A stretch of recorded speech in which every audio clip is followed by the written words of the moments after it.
Como secretário de mesa, convidamos o representante do DRMG, senhor André Felipe.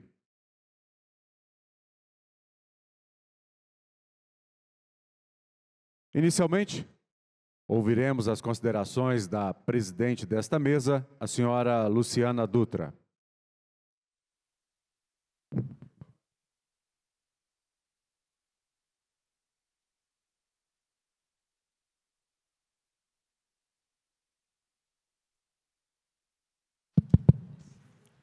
Muito bom dia a todos. Sou Luciana Dutra, estou na presidência do Conselho da ANETRANS, que é a Associação Nacional das Empresas de Engenharia, de Infraestrutura e Meio Ambiente. Com grande alegria, quero cumprimentar a todos e quero parabenizar, o Anacor e todos os organizadores, parceiros, patrocinadores, por essa realização desse grande evento. Com grande honra que nós estamos aqui e quero dar as boas-vindas a todos nessa sessão do 27º Anacor. E uma temática tão relevante nos dias atuais e necessária sobre o cenário atual, sobre sustentabilidade e custos. O Brasil vive hoje um momento de reavaliação de todas as suas práticas de infraestrutura. E eu falo que todos os processos, o mais importante contexto é na sua origem. E não adianta a gente falar em práticas técnicas se não falarmos em custos focados em sustentabilidade.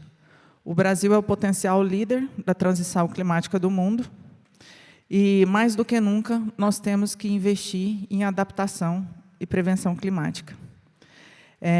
Hoje, o país possui mais de 260 mil quilômetros de rodovias pavimentadas e boa parte delas já demonstram sinais de desgastes e um envelhecimento. Então, nós temos que aprofundar e pensar em novas técnicas, em novas práticas. E pensar em construir políticas obrigatórias climáticas, de forma não só preventiva mais, porque não dá tempo, mas adaptativas também. E não é só uma realidade no Brasil, mas uma realidade mundial. E eu acho que nós somos, como já disse, os potenciais líderes e os fomentadores disso. E esse debate nos inspira também a pensar, na pavimentação como parte de uma infraestrutura inteligente, como parte de construção de cidades resilientes, e a formação de uma sociedade com uma nova mentalidade, com uma nova cultura, preparada para isso. E isso envolve a busca de maior qualificação profissional. Então, sejam todos muito bem-vindos. Dando continuidade à nossa sessão, tenho a honra de apresentar o engenheiro civil David da Silva Pereira, que representa, nessa ocasião, a Associação Brasileira de Engenharia e Desenvolvimento Ambiental. A ABDA é uma das instituições mais relevantes do país no campo da engenharia aplicada à sustentabilidade, e sua atuação tem sido decisiva na integração entre projetos de infraestrutura e responsabilidade socioambiental e eficiência orçamentária, aproximando o conhecimento técnico das demandas contemporâneas de gestão pública e privada. O professor David da Silva Pereira é um engenheiro civil formado pela Universidade Federal de Santa Maria, com mestrado e doutorado em Engenharia de Transporte pela Escola Politécnica na Universidade de São Paulo, e realizou o estágio na Universidade de Minnesota, nos Estados Unidos. Em 2003 e 2007, ele atuou em consultoria e gestão de concessões rodoviárias, e hoje é professor titular da UFSM, lecionando na graduação e no programa de pós-graduação em Engenharia Civil.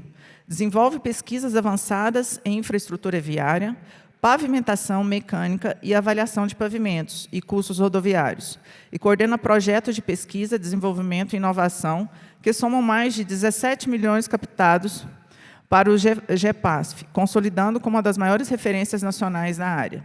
Professor David, em nome da ANETRANS e dessa mesa, é uma honra tê-lo conosco. Informo que o senhor dispõe de 45 minutos para sua apresentação, seguindo de 15 minutos de perguntas e respostas, que serão encaminhadas, que vocês todos poderão encaminhar, pelo canal oficial do evento via WhatsApp. Com grande satisfação, passo a palavra para o senhor.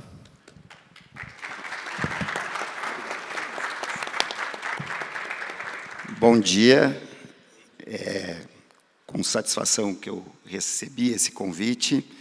Cumprimento todos os amigos, colegas aqui presentes e dizer que a minha apresentação aqui, apesar do nome ser chamativo, asfalto versus concreto, não se trata de um embate, de uma briga. Mas esse assunto foi motivado já por algum tempo lá na Universidade Federal de Santa Maria, e eu aqui sou só o porta-voz de uma equipe maior que estuda isso já, esses temas de longa data, e eu venho aqui, então, apresentar qual é, efetivamente, o atual cenário, tanto em termos de sustentabilidade, quanto de custos de implantação de distintas alternativas de pavimentação.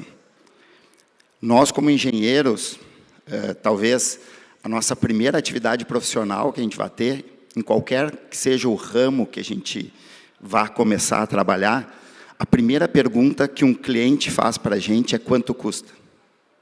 De tal sorte que custo é algo que acompanha a vida de todos nós, engenheiros e engenheiras, desde o primeiro dia em que um cliente entra no nosso escritório. E quem sabe agora, essa nova geração também venha acompanhada de uma segunda pergunta. Quanto custa e qual é o impacto que essa obra vai trazer para a sociedade em termos ambientais? Então, a sustentabilidade é um conceito muito mais amplo do que simplesmente o impacto no meio ambiente. Ela traz quesitos sociais e também econômicos. E nós que trabalhamos e labutamos na área de engenharia rodoviária, vivemos isso no dia a dia das nossas obras e da efetiva implantação e operacionalização dessas vias que a gente executa, projeta e depois faz a gestão. Esse trabalho, o roteiro de hoje, o que eu tenho para apresentar para vocês é mais ou menos esse passo a passo de um trabalho que foi desenvolvido lá no ambiente da Universidade Federal de Santa Maria, que contou com a participação de outros colegas, como eu falei, do professor Luciano, do engenheiro Kleber, do professor Silvio, lá na instituição, e ele foi motivado porque todos vocês têm vivenciado nos últimos anos um descolamento do custo do cimento asfáltico de petróleo em relação ao cimento Portland. Isso está posto, isso é uma realidade. E a partir daí, entes privados e públicos, e exemplifico aqui o DENIT, começou a abrir a possibilidade e estudar de maneira mais aprofundada as alternativas para condições que antes, aparentemente, não havia competitividade. Então, eu estou falando mais especificamente de alternativas em pavimentos de concreto, em condições onde o pavimento asfáltico, naturalmente, vinha sendo mais implementado.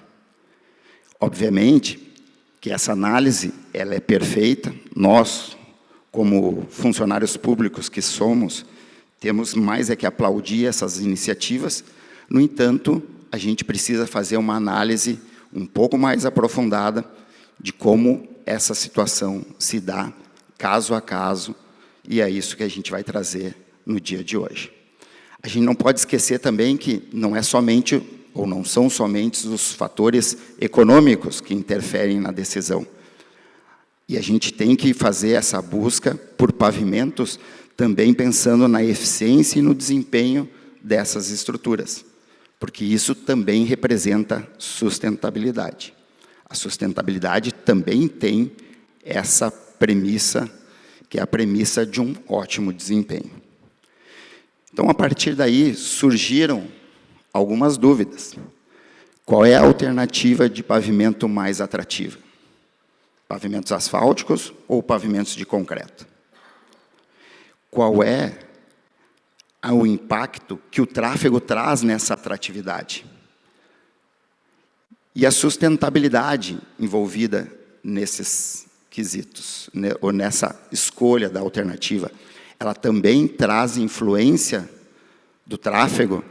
A gente tem uma condição melhor ou pior para uma alternativa ou para outra, e é isso que esse estudo trouxe. A gente percebeu que havia uma necessidade de um estudo técnico, científico e bastante abrangente, e, sobretudo, em igualdade de condições de análise entre as alternativas de pavimentação asfáltica e as alternativas de pavimentos de concreto. Então, o objetivo para hoje é avaliar tanto as emissões de CO2 para a implantação de rodovias, quanto os custos de implantação das rodovias com essas distintas alternativas. E o que eu trago, junto com os meus colegas nessa apresentação de hoje, são alguns tópicos do que foi um trabalho desenvolvido pelo grupo de pesquisa lá na Universidade Federal de Santa Maria e que avaliou aspectos ainda mais amplos e que, oportunamente, acredito que a Beda, né, Diego, vai distribuir a todos vocês. Então, como é que foi o desenrolar metodológico desse estudo? Nós consideramos, para todas as alternativas que seriam dimensionadas e orçadas, 5 tráfegos distintos. E todas as alternativas foram dimensionadas para esses mesmos tráfegos. Então, a gente não tem, num determinado momento de análise, um tráfego maior para uma alternativa e menor para outra alternativa. Todas as comparações que nós vamos trazer aqui para vocês, elas correspondem às mesmas classes de tráfego. Nós utilizamos como alternativa de pavimentação pavimentos de concreto, com e sem acostamento em concreto. Há uma tendência atual do DENIT especificar pavimentos de concreto com acostamento em concreto também. Então, nós usamos essas duas análises, assim como determinamos alternativas de pavimentos asfálticos com CAP 50, 70, mas também com CAPs modificados, que é o que a indústria hoje é capaz de fornecer em termos de tecnologia e de benefícios em termos de desempenho estrutural e funcional para as estruturas, contemplando asfaltos modificados por polímero, asfalto borracha e asfalto altamente modificado. Nós, para dimensionarmos essas estruturas, utilizamos os métodos que são especificados e indicados pelo DENIT. Para pavimentos de concreto, o dimensionamento foi feito pela PCA 84, e para os pavimentos asfálticos, na grande maioria dos casos, nós utilizamos o Medina, certo? Então, são todas técnicas que o DENIT já determina e que corre todo o rito de uma licitação. Todo o processo que a gente vai fazer em termos de licitação foi atendido no trabalho que a gente ora apresenta. A partir desses quantitativos, então, foi possível determinar as emissões de CO2 para a construção das distintas alternativas, bem como os custos de implantação dessas diferentes alternativas. Para deixar mais claro os tráfegos que nós utilizamos, nós consideramos 25 anos de período de projeto, com um crescimento do tráfego de 2% ao ano, o que foi representado por esses 5 níveis de N. Quem não é muito afeito ao número de N, a gente, então, diz que o tráfego mais baixo seria típico de uma rodovia, de uma via urbana de uma cidade, de um porte como Santa Maria. E o tráfego mais alto seria compatível, por exemplo, a uma condição de tráfego extremamente pesado, como é o caso da região metropolitana da 277, lá em Curitiba, que a cada 20 segundos, um veículo comercial, durante as 24 horas do dia, trafega sobre a faixa mais carregada. As estruturas que nós dimensionamos, e a gente só focou a partir da superestrutura, então, a partir da subbase, base, e o revestimento ou a placa de concreto, elas estão colocadas aí. Basicamente, o que a gente diferiu entre as soluções foram as espessuras de revestimento e de placa de concreto. E a gente teve, então, no total, 41 alternativas de pavimentação que foram avaliadas nesse estudo.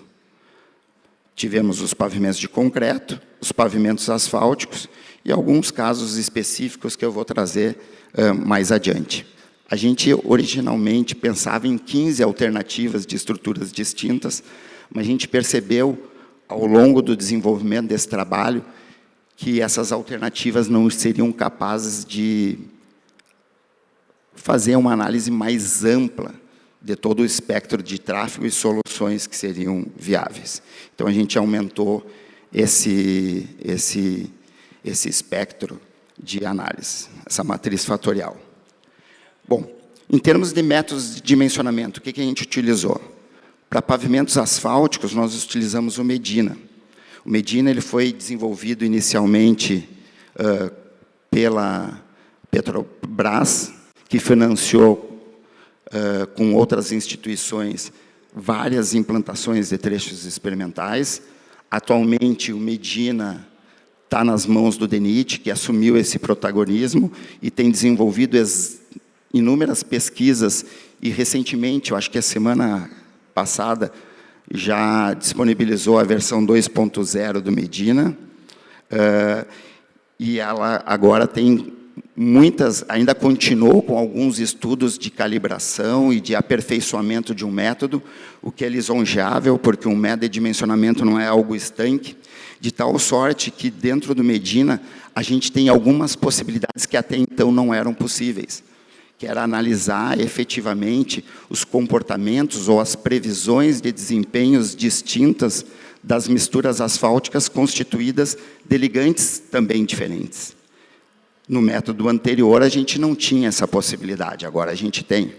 E agregando calibração nesses modelos, o que traz confiabilidade também no dimensionamento.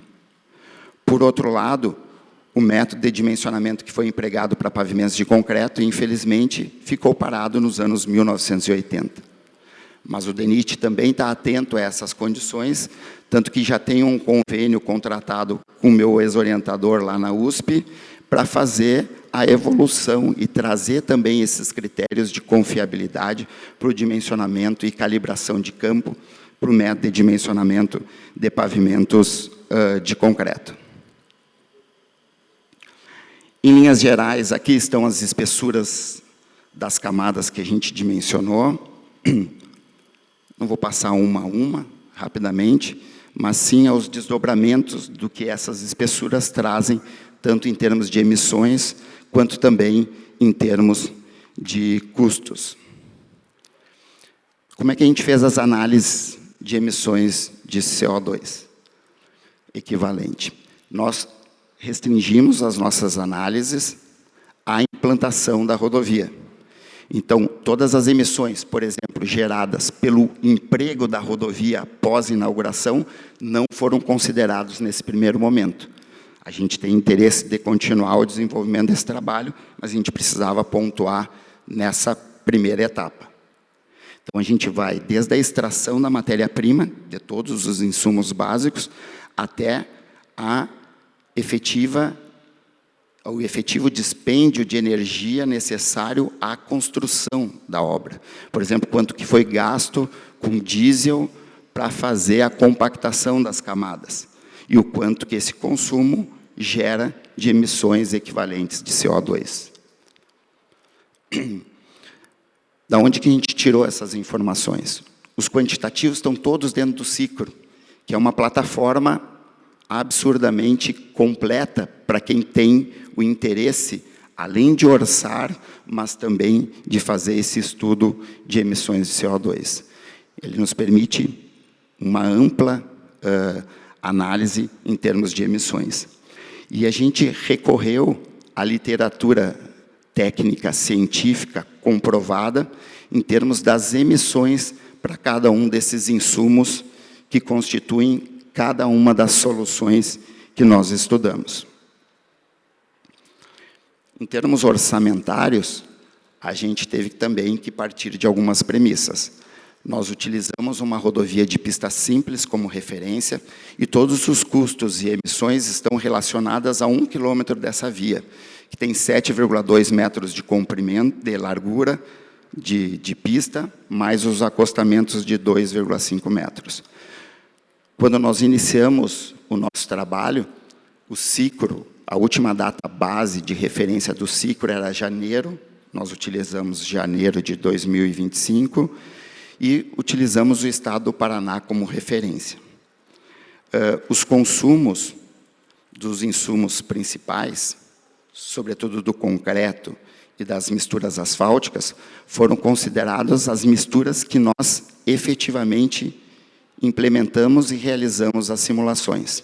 Todas essas misturas asfálticas eram misturas que foram para a obra, de obras licitadas, assim como nós fizemos também uma larga pesquisa dos consumos de concreto de obras rodoviárias aqui no Brasil.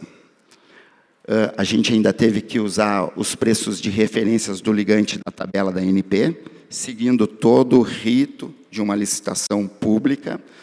O BDI nós utilizamos de uma obra de porte médio e o BDI modificado por os insumos asfálticos.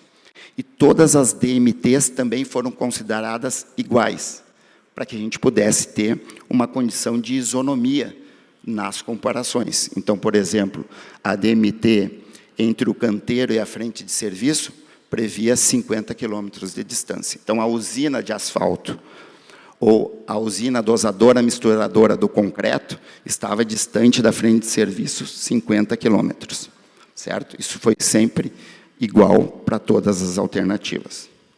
E essas DMTs também foram alvo de estudo e a gente percebeu que para aquela região era uma DMT factível, não era nada diferente do que o usual nas obras no estado do Paraná. E aí a gente passa aos primeiros resultados.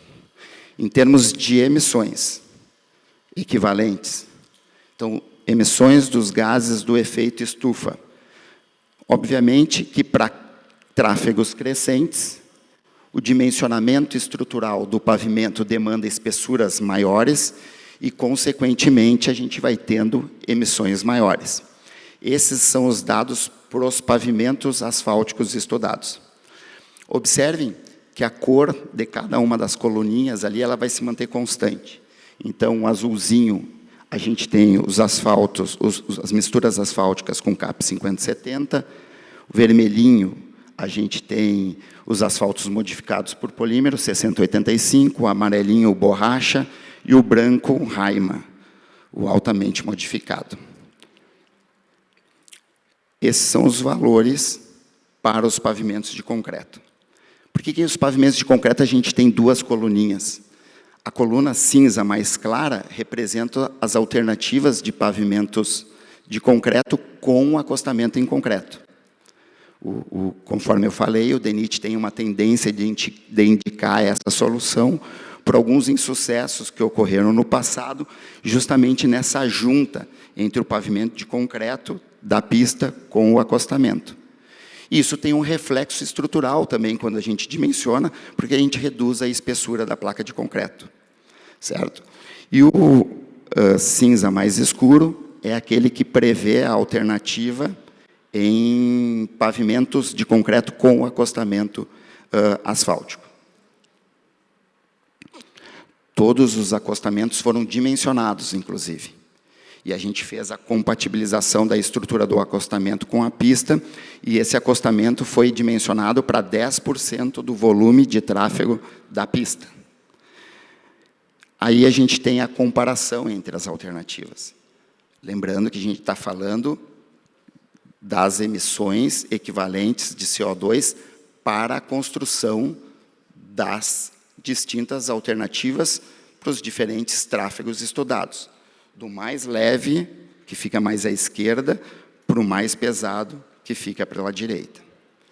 E uma análise rápida que a gente fez, é que os pavimentos asfálticos, nas soluções que foram estudadas, no contexto em que foi desenvolvido o trabalho, eles foram menos emissivos do que os pavimentos de concreto, para todos os tráfegos, independente da solução.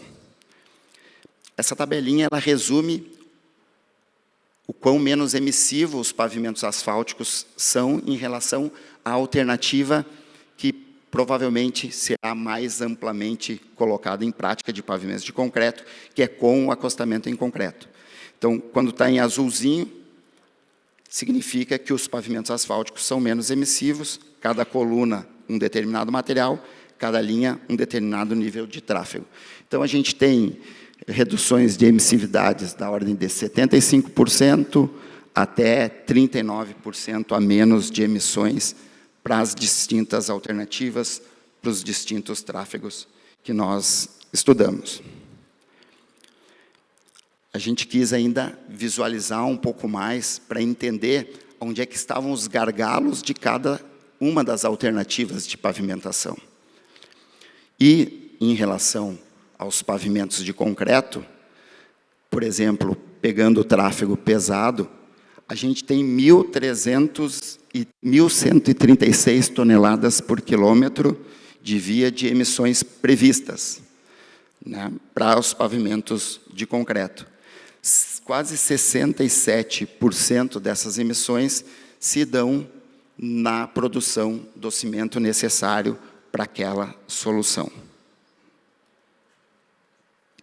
Em relação aos pavimentos asfálticos, a gente tem, para a mesma condição de tráfego, pegando o exemplo do asfalto modificado, uma emissão total prevista de 486 toneladas por quilômetro, e aproximadamente 15% dessas emissões estão na condição de produção do ligante asfáltico e do transporte do ligante asfáltico. E o grande gargalo dessa solução ainda está na usinagem, que perfaz quase 52% das emissões para esse tipo de alternativa.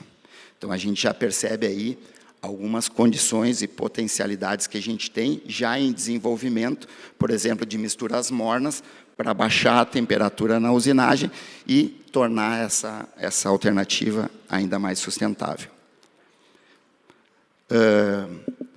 A gente ainda fez alguns outros estudos, porque quando a gente apresentou os números que nós estávamos trabalhando em termos de literatura técnica, a emissão, por exemplo, para a produção de 1 tonelada de CAP era da ordem de 369 quilos por tonelada de CAP produzido, referenciado à literatura técnica internacional. A Petrobras, que foi parceira desse estudo, ficou sensibilizada e foi atrás desses números, porque eles ainda não tinham divulgado esses números de emissões de maneira oficial. Inclusive, foi o primeiro produto que eles vieram a fazer a divulgação. E daí, então, em agosto, eles divulgaram um número de 264 quilos de CO2 equivalente por tonelada. E justificaram esse menor valor de emissão no Brasil, porque a linha de produção dos petróleos brasileiros é menos emissiva, porque a gente tem uma matriz energética aqui no Brasil também menos emissiva, e também porque o portfólio de produtos produzidos nas refinarias da Petrobras é mais amplo, o que acaba diluindo as emissões totais em um número de produtos maior. E, obviamente, quando a gente analisa essas informações com esses dados agora da Petrobras, a gente tem uma menor emissividade, ainda menor do que quando comparado com o cenário anterior. Mas a gente não estaria sendo isonômico se a gente usasse esses dados da Petrobras confrontando com os dados da literatura internacional. Daí nós pesquisamos também as informações que a Associação Brasileira de Cimento Portland tem divulgado para as emissões para a produção da tonelada de cimento aqui no Brasil.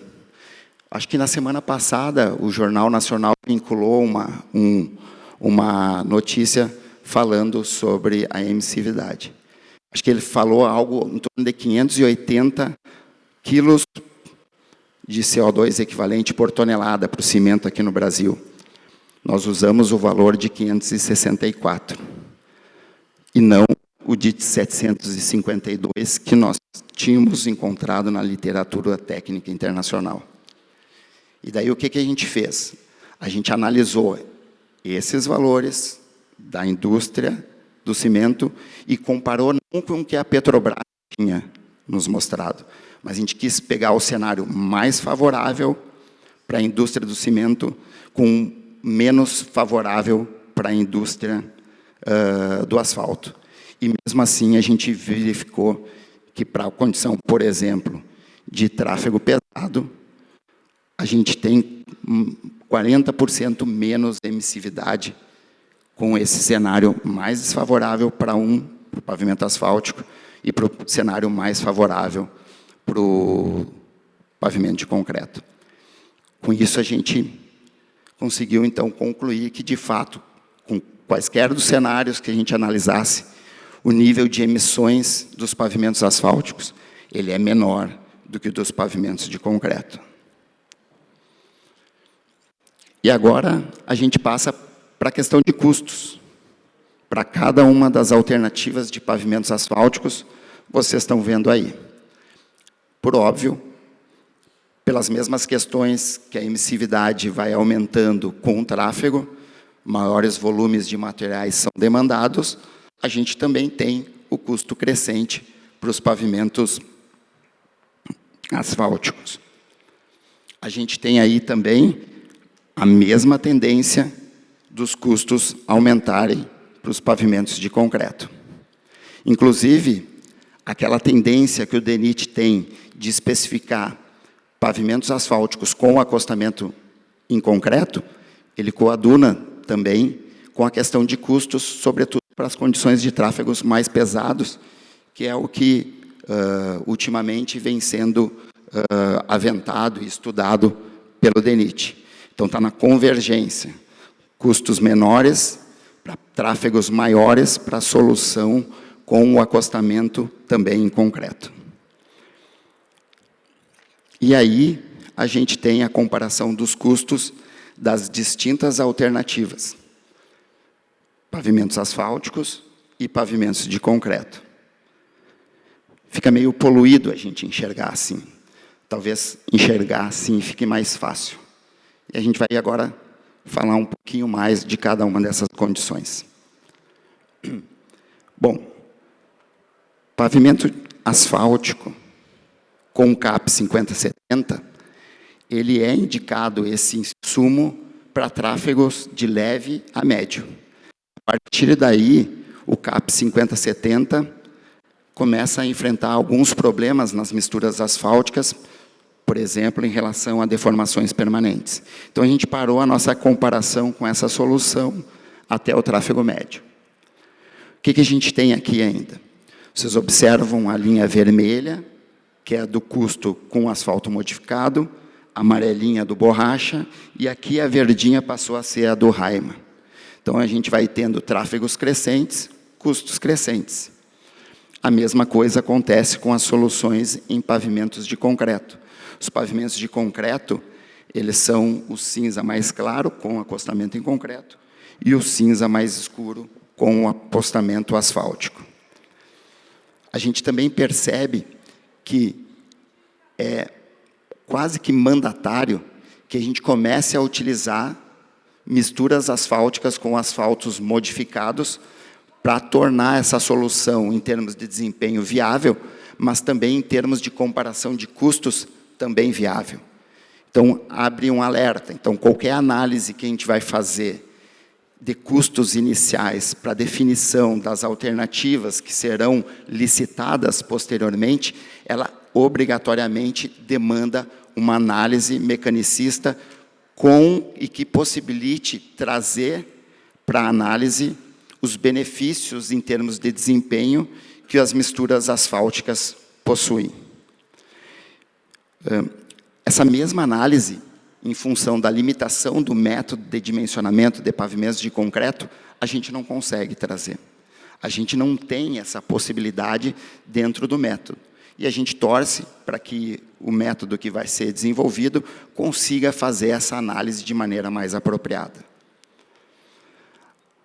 Os pavimentos asfálticos são sempre mais econômicos em termos de custos iniciais do que os pavimentos de concreto?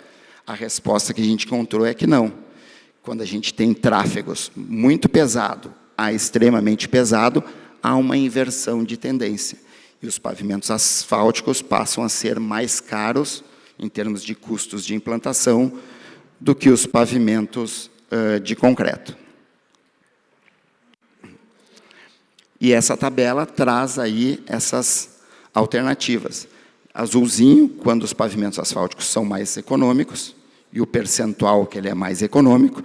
Em vermelhinho, quando o pavimento de concreto com o acostamento em concreto, ele se torna mais econômico para cada linha, que representa níveis distintos de tráfego. Essa aí é a condição que a gente observou. A partir dessa análise geral, a gente começou a fracionar, a fazer algumas análises de sensibilidades em termos de custos. E uma das análises que a gente fez foi o efeito, sobretudo, da caracterização das misturas asfálticas. É fundamental que a gente tenha pontuado nesse momento que houve um grande avanço da introdução do Medina para o rodoviarismo brasileiro. Antes, qualquer material tinha um casinho igual a 2 e o efeito no dimensionamento estrutural do pavimento era o mesmo. Então, se evoluiu para o Medina, que consegue capturar as diferenças em termos de desempenho dos materiais, por exemplo, um concreto asfáltico com CAP 5070 e um concreto asfáltico com CAP altamente modificado. Ele consegue capturar isso. No entanto, o próprio DENIT já está atento, o Luiz Guilherme, o Luiz Heleno, o Galileu, já estão percebendo que a gente ainda não consegue ter a total sensibilidade do quanto melhor um ligante modificado é para o pavimento, quando a gente usa os protocolos de ensaios do Medina. Então, quando a gente consegue avançar um pouco mais em termos de caracterização do dano e também da rigidez e das propriedades viscoelásticas desses materiais, a gente consegue ainda capturar com mais exatidão a diferença em termos de desempenho. Então, à medida que a gente for, ao longo do tempo, evoluindo nos processos de dimensionamento, o que a gente percebe é que a gente pode ter ainda ganhos importantes em termos de custos iniciais para a implantação dessas alternativas em pavimentos de concreto. Um outro detalhe que nos pareceu assim muito impactante é como que o orçamentista vai analisar os custos no momento da definição entre uma alternativa e outra. O Cicro, ele foi desenvolvido, e muito bem desenvolvido, para colocar como referência o preço máximo a ser pago por aquela obra. E está perfeito essa análise. No entanto, quando a gente vai, de fato, comparar os custos de implantação para definir qual a solução deve ser implementada numa determinada condição, entre os pavimentos asfálticos e os pavimentos de concreto, um aspecto nos mostrou ser extremamente impactante, que é a utilização de consumos que efetivamente são implementados ou que são factíveis lá na obra. Por exemplo, nossas análises foram feitas com a dosagem de concreto da ordem de 392 quilos por metro cúbico, porque era a média das obras que tinham sido licitadas ou que estavam em execução no país no momento que a gente desenvolveu esse trabalho. O Cicro prevê 350 quilos por metro cúbico. O mesmo ocorre só numa tendência inversa para as misturas asfálticas. o teor de ligante que o Cicro coloca como referência para dar o custo máximo daquela obra, prevê um teor de asfalto de 6%. Para o AMP que nós simulamos, que é de um concreto asfáltico que foi para a pista, que foi licitada e que o empreiteiro recebeu pelo ligante efetivamente consumido, é de 5,03%, tendo um valor bem impactante. Quem já estudou custos de uma obra sabe o impacto na curva ABC dos ligantes asfálticos. Então, se o orçamentista que está desenvolvendo o trabalho para estimar qual é o custo mais baixo para o erário público na implantação de uma rodovia, pavimento de concreto ou pavimento asfáltico, ele obrigatoriamente tem que passar por essa análise. Caso contrário, a gente pode incorrer na inversão da tendência, que é o que vocês enxergam aí. Algumas soluções que, se fossem orçadas a partir dos consumos que estão lá no Cicro, eles poderiam parecer mais barato em prol de uma alternativa, no caso específico que eu estou mostrando aí, é o pavimento de concreto, do que para o pavimento asfáltico. E isso, ressalto, não é um problema do Cicro, é um problema de quem está desenvolvendo o trabalho, o orçamento, para fazer esse tipo de análise. Então, que fique isso assim, bem evidente nas nossas análises. Por exemplo, para o tráfego muito pesado, com raima, a gente tem, para essa condição, 5% abaixo do custo para os pavimentos asfálticos. Quando a gente implementa na forma com que nós desenvolvemos o estudo, com os consumos efetivamente utilizados em obras rodoviárias, como foi a nossa primeira comparação. Agora, quando a gente passa para usar os consumos que estão no Cicro, essa alternativa, que era 5% mais barata, ela passa a ser 5% mais cara. Então, é isso que a gente deixa assim, como uma, não digo advertência, assim, mas como um ponto de exclamação de que a gente tem que cuidar quando vai fazer qualquer tipo de análise comparativa para fins de definição da alternativa de pavimentação a ser implementada. E me encaminhando para o final, a gente só vai passear aí pelos principais resultados que a gente teve. Em termos de emissões de gases do efeito estufa, para a implantação da rodovia, os pavimentos asfálticos, para quaisquer dos níveis de tráfego que foram analisados no estudo, são menos emissivos. Inclusive, quando a gente comparou a condição de menor emissão divulgada pela BCP com a emissão maior que a gente conseguiu a partir da literatura técnica internacional. Então, essa é uma condição em que a gente não tem dúvida alguma e a gente categoricamente pode afirmar. Em termos de análises orçamentárias, para as condições de tráfego apresentadas, os pavimentos asfálticos, sobretudo aqueles que consideraram a modificação de asfaltos, ela se mostrou mais favorável para os pavimentos asfálticos até um nível de tráfego muito pesado. Para o tráfego crescente, à medida que o tráfego vai aumentando, é imperativo o emprego e análise, inclusive para fazer essa definição entre soluções de asfaltos ou de critérios e desempenho desses asfaltos altamente modificados. Isso é absolutamente necessário para uma análise mais adequada. Para o tráfego extremamente pesado, os pavimentos de concreto com o acostamento em concreto se tornaram uma alternativa mais econômica em relação aos pavimentos asfálticos, inclusive com aqueles altamente modificados. Agora, e foi também uma surpresa no desenvolvimento desse trabalho, será que os pavimentos de concreto foram efetivamente os mais econômicos dentre todas as soluções que a gente estudou daquelas 41 alternativas que eu mostrei no início da apresentação, para o tráfego extremamente pesado, e a conclusão que a gente chega é que não. A alternativa mais econômica nos pareceu ser as soluções em pavimentos semirrígidos. E que mostra que eu não estou aqui para fazer a briga de uma indústria como a outra.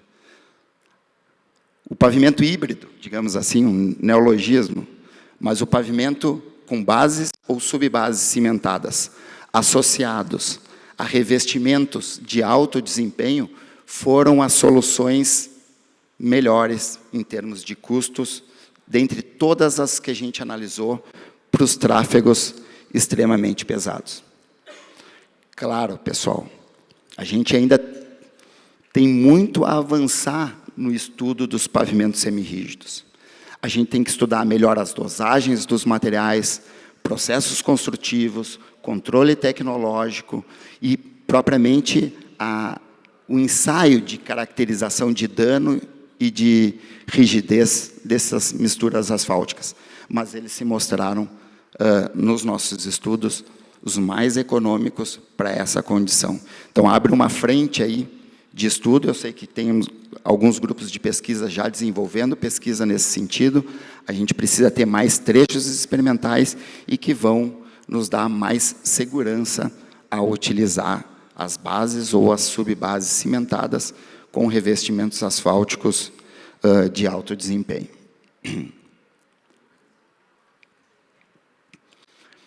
Outro ponto que nos pareceu muito importante é a gente ter como ferramenta para análise de predição de desempenho dos pavimentos, ferramentas que são capazes, de fato, de estudar e levar a cabo o melhor desempenho dos materiais asfálticos modificados. Isso é imperioso. A gente não pode fazer a análise comparativa de uma alternativa com outra, pensando apenas na tecnologia embarcada nos CAP 5070, que já possuem bastante tecnologia. Mas a modificação dos asfaltos, ela precisa estar nessa análise e trazida para a análise que vai culminar nos custos com emissões de gases do efeito estufa e também dos custos de implantação de maneira apropriada. E outro aspecto importante é que o SICRO nos pareceu uma ferramenta muito farta em termos de disponibilidade de informações para fazer esse estudo, mas como o próprio Luiz Heleno, acho que deve estar por aí, o Luiz Heleno, não sei, ele sempre diz, essa não é uma planilha rígida, essa é uma planilha que o orçamentista pode fazer pequenas modificações, respaldados tecnicamente, como foi o que a gente fez quando propôs alguns pequenos ajustes no desenvolvimento metodológico desse trabalho. A gente ainda tem alguns desafios pela frente. Em termos de misturas asfálticas, a introdução do RAP, né? O estudo de misturas mornas. A gente ainda precisa aprofundar o estudo de misturas e ligantes especiais. A gente ainda precisa estudar pavimentos de concreto de maneira mais apropriada, de maneira mais técnica, melhorar o método de dimensionamento, introduzir no método de dimensionamento de pavimentos de concreto um efeito muito importante que ele é desprezado, que é o empenamento térmico, e que pode gerar aumento, inclusive, de espessuras nesses casos, sobretudo num país como o nosso. A gente ainda precisa difundir o emprego desses asfaltos altamente modificados, a gente ainda precisa fazer o regramento, né, e as especificações desses ligantes altamente modificados. Isso é um desafio também para quem labuta na indústria do asfalto. A gente tem que reforçar a utilização desses métodos empírico-mecanicistas. A gente tem que torcer para que isso ocorra também nos pavimentos de concreto, que nos dê maior confiabilidade ao dimensionar um pavimento de concreto. A gente tem que desenvolver pesquisas com os pavimentos semirrígidos, que se mostraram mais vantajosos, com uma tendência de maior vantagem para tráfego extremamente pesado, mas também a gente precisa estudar bases asfálticas, que é largamente utilizado em outros países e que aqui a gente ainda sofre para colocar na pista, certo? E a gente precisa, nós agora como academia, a gente precisa ampliar esse estudo considerando o ciclo de vida completo. E esse ciclo de vida completo passa também pela incorporação das emissões advindas dos veículos que trafegarão na rodovia ao longo desse período de projeto. E para isso a gente precisa desenvolver ciência, a gente precisa ter nas condições brasileiras modelos que vão determinar o crescimento do IRE ao longo do tempo. O DENIT já está preocupado, já está fazendo esse tipo de estudo para pavimentos asfálticos, mas também para pavimentos de concreto.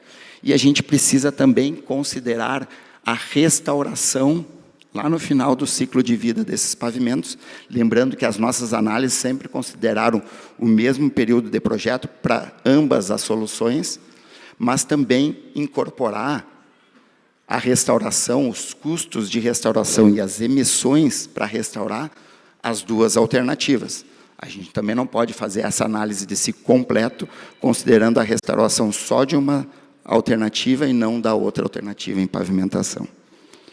Então, eu queria, o tempo deu exatamente certinho, agradecer a atenção de todos vocês, e a gente precisa, obviamente, aqui agradecer os nossos parceiros que desenvolvem pesquisa. Pode voltar. Isso, obrigado.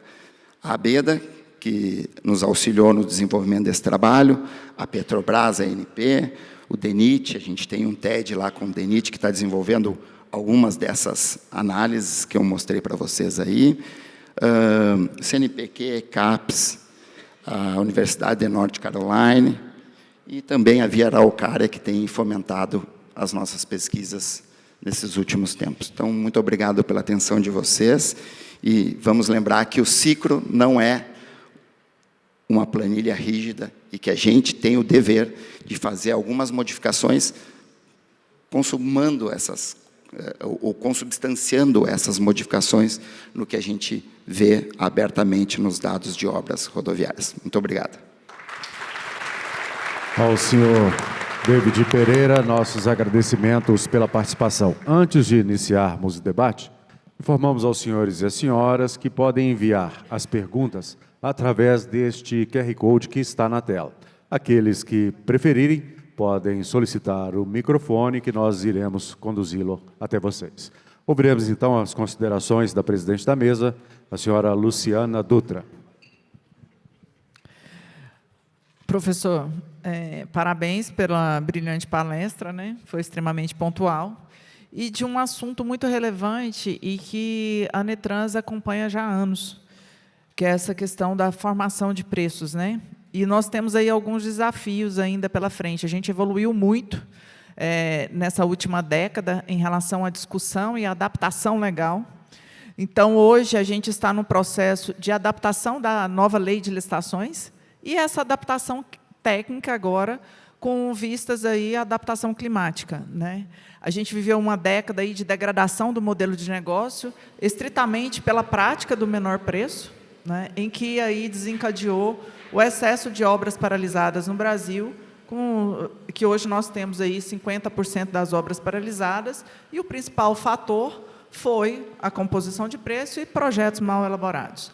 A gente precisa, sim, pensar juntos agora para realmente executar tudo que se propõe em relação à adaptação de preço, a materiais, a tecnologias a serem implementadas, e mais que isso, a gente precisa levar qualificação para os nossos jovens e para os nossos profissionais em relação à formação de custo e em relação ao conhecimento dessas tecnologias disponíveis. A Netrans está totalmente disponível para a gente construir esse programa e pensar junto com o DENIT. Eu falo que o ciclo, ele realmente, nós não temos só, nós temos o dever de repensá-lo a cada dia, porque ele realmente pegou a prática, ele pegou a média dos custos oferecidos nesses últimos anos. E hoje a gente vê que o DENIT também mudou na sua metodologia de contratação, principalmente em relação à parte de consultoria. Hoje, mais de 80% das licitações do DENIT já estão com técnico e preço, que é de acordo com a nova lei, que já é muito salutar para essa nova realidade. E nós precisamos agora pensar, até dentro do próprio DENIT, que a parte de sustentabilidade não é um passivo, mas sim um grande ativo. E começa no processo de origem, e começa na implantação de novas metodologias, e começa pela implantação e formação de custos. Então, eu falo que o ciclo ele precisa, sim, ser repensado, porque ele já nasceu da média desses últimos 10 anos com menor preço. Então, nós temos esses dois desafios: repensar o preço e repensar a melhor técnica para melhor aplicabilidade e entrega à sociedade efetiva das obras. Tá? Agora nós passamos, quem quiser fazer as perguntas pelo microfone já está à disposição. Tá? Muito obrigada. Se me permitirem, a gente, numa reunião que a gente teve do TED com o Luiz Guilherme até brincou, mas falando assertivamente, que talvez o órgão ou a instituição no Brasil que mais possa se favorecer com crédito de carbono é o DENIT. E, de fato, porque o impacto que a gente tem nas emissões, sobretudo na operação dos veículos posterior à inauguração da obra, é imenso. E se a gente melhorar o desempenho dos nossos pavimentos, certamente a gente vai conseguir ter ganhos expressivos e créditos no mercado de crédito de carbono. Exatamente. Nós temos que pensar aí na construção de incentivos até fiscais, na implantação de CPR verdes, para fomentar essa política obrigatória climática e para que a parceria entre o privado utilize realmente isso, né? Sim. Posso já passar pelas perguntas? Sim. Nós temos aqui a pergunta do Romero Lacerda. Numa futura expansão da análise ao restante do ciclo de vida e no que diz respeito à análise orçamentária, há intenção de incluir fatores como manutenções preventivas e corretivas nos custos totais do ciclo de vida? Se sim, já existem métodos para quantificar esses gastos com manutenção de vias? Ótima pergunta. E me oportuniza dizer que, infelizmente, falando cientificamente e tecnicamente, hoje a gente tem uma diferença muito grande em termos de desenvolvimento de previsibilidade de comportamento dos pavimentos asfálticos em relação aos pavimentos de concreto. Porque a gente tem poucos estudos em pavimentos de concreto. Então, o grande gargalo, por exemplo, quando a gente coloca num HDM para projetar a evolução da irregularidade, que é o nosso parâmetro principal para analisar qualquer tipo de custos, seja de operação da rodovia, quanto custos decorrentes para fazer a restauração das vias. A gente não tem modelos que sejam representativos efetivamente e devidamente calibrados para o território nacional para pavimentos de concreto. Para pavimentos asfálticos, em função da gente ter tido uma pesquisa mais continuada ao longo do tempo, isso é viável.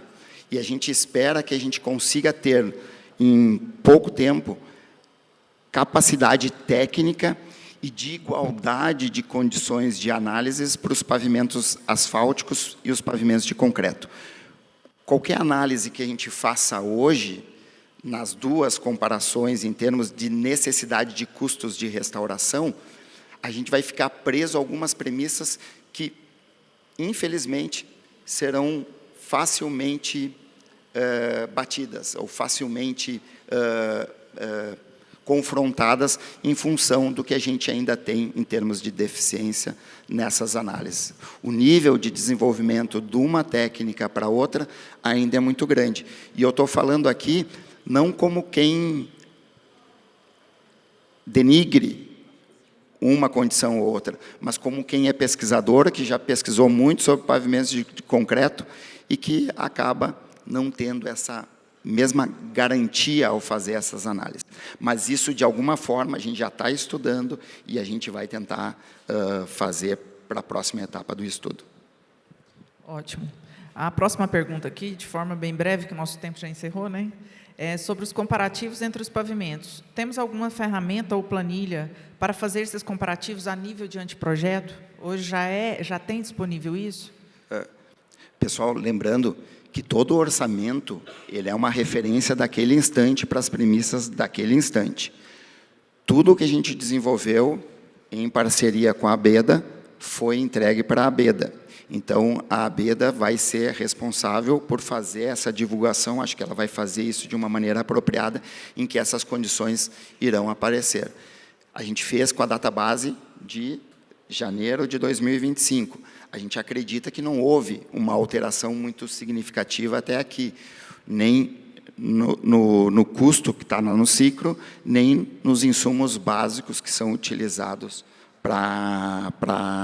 sobretudo os insumos asfálticos e cimentícios. Professor, devido ao tempo, nós temos que encerrar. Quero agradecer e te parabenizar, tá, pela excelente palestra e que possamos continuar aí nessa formação de crença e juntos aí nas mudanças de metodologia. É isso aí. Agradeço a todos também, tá? E vamos juntos. Obrigado.